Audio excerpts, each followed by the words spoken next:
At update tayo sa ating malunggay farm at tayo ay patuloy na inuulan dito sa farm at yun ang ating isang problema sa ating malunggay farm.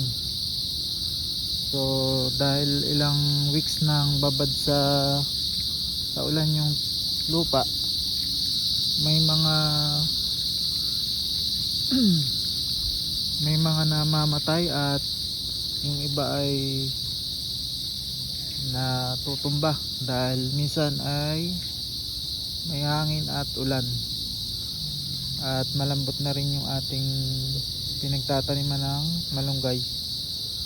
So kung makikita nyo, naninilaw na yung mga dahon dahil sobra na sa tubig, lalo yung dun sa baba.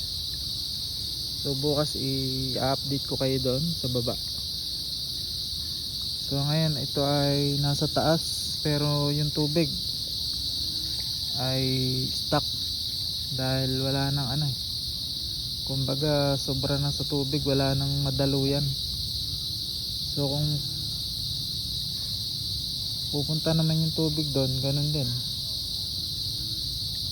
mapupunta lang din doon sa kabila. Ito medyo mataas pa to lugar na to, pero dun sa baba may tanim din tayo malunggay doon. Yung kalahati ay halos lubog na.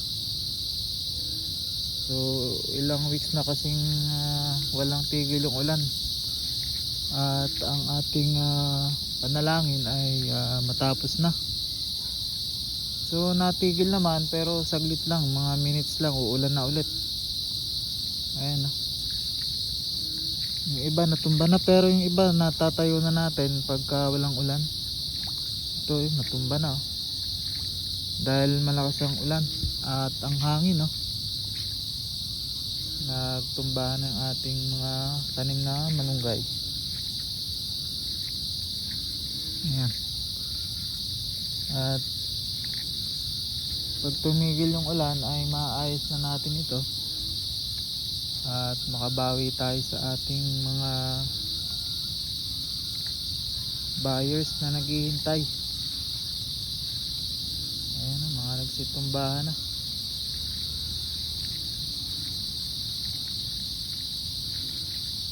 Yun ang ating isang problema sa ating pagtatanim kahit anong mga gulay or mga tinatanim sa bukid pag binaba.